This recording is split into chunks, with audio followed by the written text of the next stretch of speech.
Good morning. Hello, Michael and Roger and Helen, Nan and Bruce, Christopher, Charles, Carol, Kathleen, Cheryl, Las Cruces, Santa Rosa, Fort Lauderdale, Port Charlotte.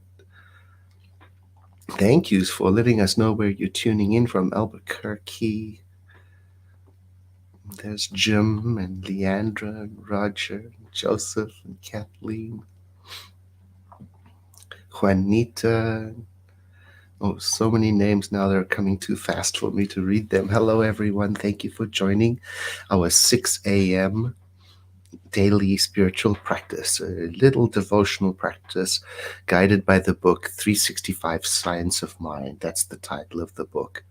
A year of daily wisdom from Ernest Holmes.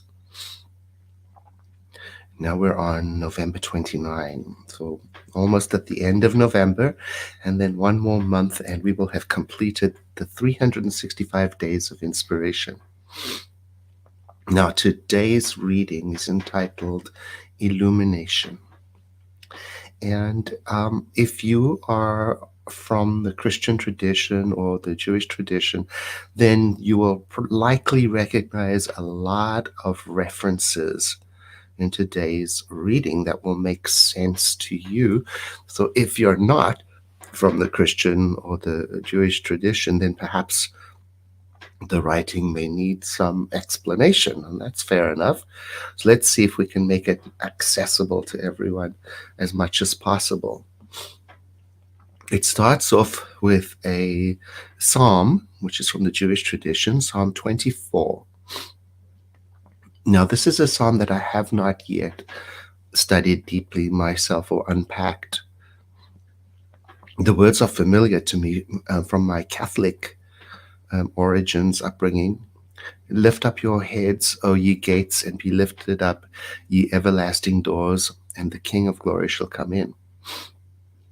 But there's lovely resources if digging into the Psalms or the Bible is of interest to you.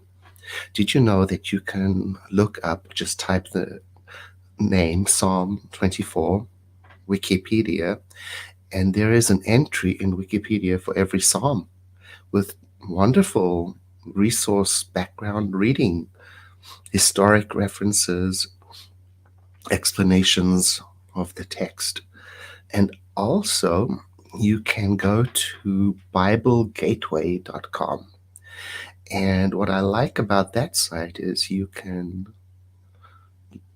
look at, for example, Psalm 24 in the King James Version, in Modern English Version, in the Living Bible Version, in the New American Standard Version, and you can see all the different renditions of one text and can nerd out on that if that is of interest to you. So there's that. Now, the idea of beatitude and a holy light emanating from us is referred to in this text, and particularly the phrase, let your light so shine before people that they may see your good works and glorify your parent who is in heaven. So that's from Matthew, and it's from a very famous part of the Christian scriptures called the Beatitudes of Jesus. So when we get to that part, we'll pause and I will read the Beatitudes to you. Also in this text, I told you there's a lot. There's a lot of references. Ernest Holmes, who uses the term Christ, meaning the anointed one, he uses it to describe a consciousness of unity with the divine, of which he thought Jesus of Nazareth was the best example. That's according to Ernest Holmes. Now, Christ in the Christian tradition is referred to also as the bridegroom, with the spiritual community, the church, being the bride. So it's this idea of this unity, and then the bridegroom takes the bride, the spiritual community, home to meet the parents. In this particular reading today, Ernest Holmes likens that state of unified consciousness as the bridegroom. And he calls the bridegroom, this unified consciousness, he calls it his true self. So he's describing a marriage between the immortal and the mortal, the inner and the outer, the personal self and the divine self. So all of that is going on through subtle references in today's reading, okay? So let's go for it. The gates that we have to open, Ernest Holmes writes, represents the place in our consciousness where the divine flows into the human.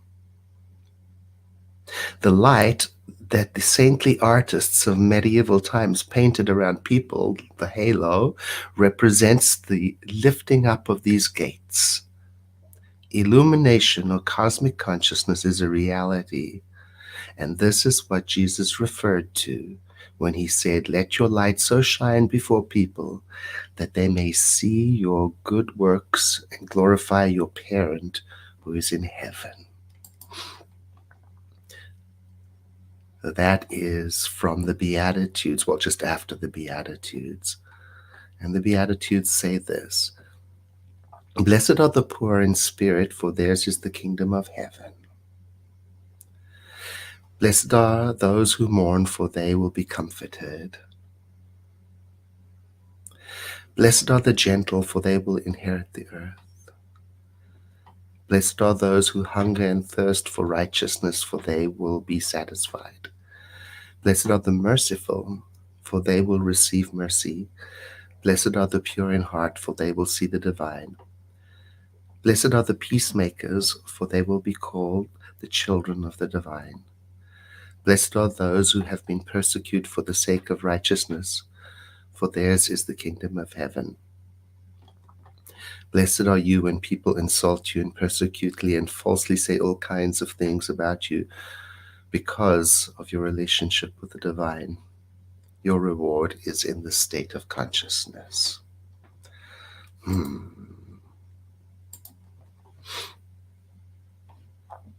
Then a few parts later he says this part about letting your light so shine. Okay, so here is our meditative reading.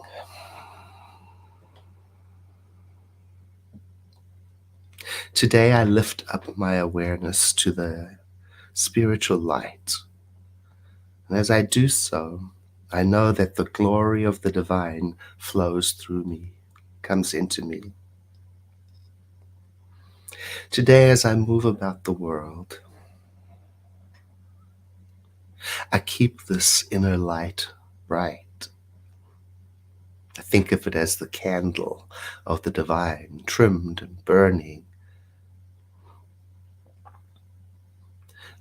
I think of this unified consciousness, the Christ consciousness, as the bridegroom to my true self, to myself. And as I think about this, I experience a radiance, a brightness from within me and also from everywhere around me. I think of this light, this divine light, as coming from the very center of everything. And as I move about the world today, I speak to my deeper self saying, there is no darkness in this light, this inner light. And from this inner light, I see everything in its true nature. I'm guided, directed, and inspired by it.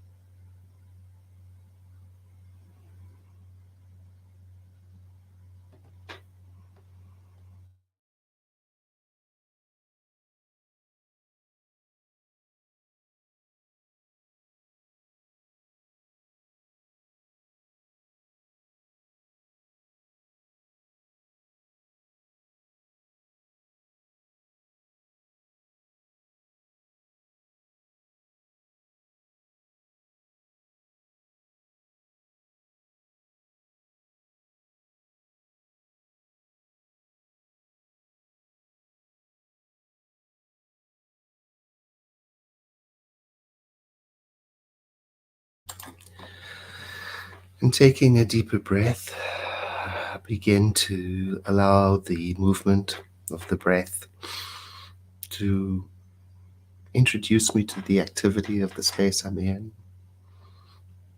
And as I move about the day to day, I carry with me the remembrance of our time together and the image of the light, like this candle burning, glowing from within and guiding me. Have a blessed day. I look forward to seeing you again tomorrow.